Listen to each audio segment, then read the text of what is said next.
শুভ গধূলি বেলা বন্ধুসকল, কি খবৰ আপোনালোকৰ? মই কণমণিয়ে স্বাগতম জনাইছোঁ মোৰ নতুন আন এটি ব্লগ ভিডিঅ'লৈ। আপোনালোকে চাই আছে মই ৰেডি হৈ আছোঁ।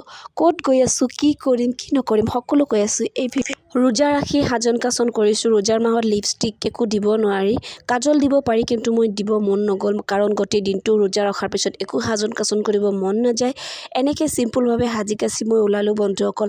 মেখেলা চাদৰৰ কালাৰটো কেনেকুৱা লাগিছে কমেণ্টত জনাব, কাৰণ মই এইবাৰ প্ৰথমবাৰৰ কাৰণে এই কালাৰটো মই পিন্ধিছোঁ। বন্ধুসকল, এইবাৰ মাকো এই কালাৰৰ শাৰী কিনি দিছোঁ আৰু ময়ো এই কালাৰৰ মেখেলা চাদৰ কিনিছোঁ। মেখেলা চাদৰযোৰ বেছি দামী নহয়, বহুত চিম্পুল হয়। আপোনালোকৰ কেনেকুৱা লাগিছে বন্ধুসকল? আমি গাড়ীত গৈ আছোঁ। এয়া চিম্বাই আপোনালোকক কৈ আছে, হাই গাইজ, आप लोग कैसे हो? हम जा रहे हैं आंटी के घर और आप लोग देखिए हम कौन कौन जा रहे हैं। अबू जा रहे हैं, भैया जा रहे हैं, बू जा रहे हैं, सिम्बा जा रहे हैं। ऐसे बक बक करके वो पूरा रोड पे वीडियो बना के गया। और আপোনালোকে চিম্বাৰ হিন্দী ভাষা শুনিলে হাঁহি হাঁহি মৰিলে হয়। মই সেইখিনি ভইচ আপোনালোকক নিদিলোঁ কাৰণ সি আধা ভাঙা হিন্দীৰে ভিডিঅ'টো বনাইছিলে। আৰু এই পিলপিলিখনত আমি সকলোৱে বহি গৈ আছিলোঁ। মাত্ৰ মোৰ হাজবেণ্ড যোৱা নাছিলে আৰু ঘৰখনৰ সকলোৱে গৈছিলোঁ।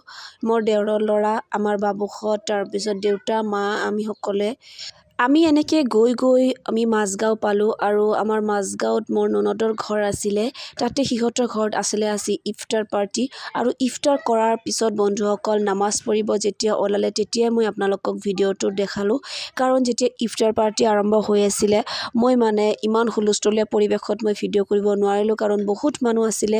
নিজৰ অলপ লাজ লাগিলে আৰু গোটেই দিনটো নোখোৱাকৈ থাকি ভিডিঅ' চিডিঅ' কৰিবলৈ ইমান মুডটো ভাল নাছিলে। তো বন্ধুসকল, মই আপোনালোকক দেখাই আছোঁ যেতিয়া নামাজ পঢ়ি আছিলে। তো আপোনালোকে চাওক, এয়া নামাজ চলি আছে। নামাজ পঢ়াৰ পিছত এতিয়া ভাত খাবলৈ দিছে। ল'ৰাৰ যিটো গ্ৰুপ আছে বয়সীয়াল মানুহৰ, সেই গ্ৰুপটোক আগতে ভাত খাবলৈ দিলে। তাৰপিছত আমাৰ কাৰণে পাকঘৰত আকৌ বেলেগকৈ আইটেম কৰিছিলে, বহাৰ আইটেম।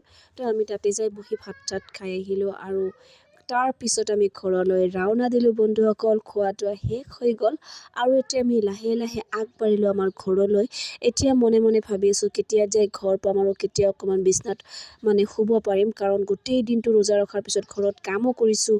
ঘৰখনত কাম নকৰিলেও নহ'ব। ৰোজা ৰাখি যে শুই থাকিম, ৰোজা ৰাখি শুই থাকিলে বোলে ৰোজা আৰু হালকা হৈ যায়। তো বন্ধুসকল, মোৰ যিমানেই কষ্ট নহওক কিয়, মই দুপৰীয়া সময়ত ইমান ৰ'দ দিছে, সেই ভৰ ৰ'দত মই ঘৰত আমাৰ চোতালত মাটি আছিলে, মাটিখিনি সমান কৰিছোঁ কাটি।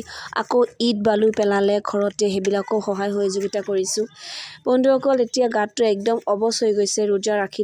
তাৰপিছত আকৌ ইফতাৰ কৰাৰ পিছত যেনেকৈ নহওক ঘৰ পোৱাৰ আশাত আছোঁ, কিন্তু মই মনে মনেহে ভাবি আছোঁ যে ঘৰত যাই ডাইৰেক্ট বিচনাত শুই পৰিম।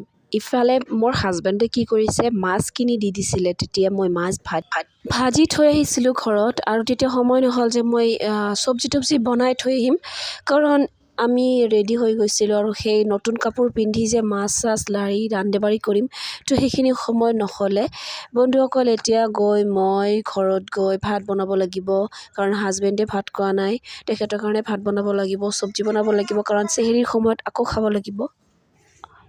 আৰু এতিয়া গৈ যদি মই ৰান্ধা-বাঢ়ি নকৰোঁ তেনেহ'লে মই চেহেৰীৰ সময়ত আকৌ চব্জি ৰান্ধিব লাগিব। তো মই কি কৰিলোঁ, জল্দি গৈ আকৌ ভাত বনালোঁ, চব্জি বনালোঁ, বন্ধাকবিৰ চব্জিৰে মাছেৰে ৰান্ধিলোঁ। তাৰপিছত মই সেই মাছ চব্জি চব থৈ দিলোঁ। ৰাতি আৰু কোনেও ভাত খোৱা নহ'ল, কাৰণ আমি ইয়াতে ভাত ব্ৰইলাৰৰ চব্জিৰে খাই গৈছিলোঁ আৰু বহুত কিবা আইটেম আছিলে। মোৰ মৰমৰ বন্ধুসকল, মোৰ ভিডিঅ'টো চাই আপোনালোকৰ কেনেকুৱা লাগিল? মই গোটেই ভিডিঅ'টো কৰিব নাপালোঁ, তাৰ কাৰণে মই দুখিত, কাৰণ য'তে ত'তে ভিডিঅ' কৰিবও নোৱাৰি, নিজৰ অলপ লাজ লাগে। তথাপি মই আপোনালোকক যিখিনি দেখুৱাবলৈ চেষ্টা কৰিছোঁ, কেমেৰাত আনিছোঁ আৰু ব্লগটো বনাই আপোনালোকৰ সন্মুখত দিছোঁ। তো বন্ধুসকল, যদি ভাল লাগিছে মোৰ ভিডিঅ'টো কমেণ্টত জনাবলৈ নাপাহৰিব, আৰু মোৰ নতুন ভিডিঅ' চাবলৈ মোৰ চেনেলটো ছাবস্ক্ৰাইব কৰিবলৈ নাপাহৰিব।